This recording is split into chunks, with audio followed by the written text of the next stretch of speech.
శ్రీరామ్. దాశరథి శతకము. శతకకర్త కంచర్ల గోపన్న. భక్త రామదాసు గారు రచించిన దాశరథి శతకము నుంచి 64వ పద్యము భావము.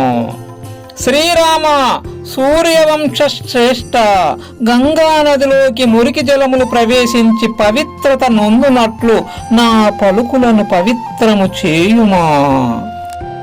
ధరణి కులేశ, నానుడుల తప్పులు కలిగిన నీదు నామ సద్వరచితమైన కావ్యము పవిత్రముగాదే. వియన్నది జలం పరుగుచు వంకైన మలినాకృతి పారిన తన్మహత్వముందరమె గనింపన్ ఎవ్వరికి దశరథి కరుణాభయోనిధి.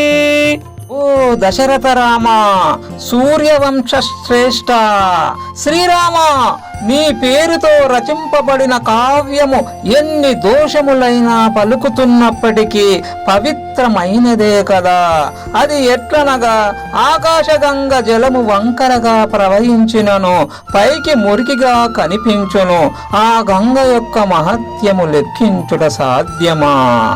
జై శ్రీరామ్. ధన్యవాదములు.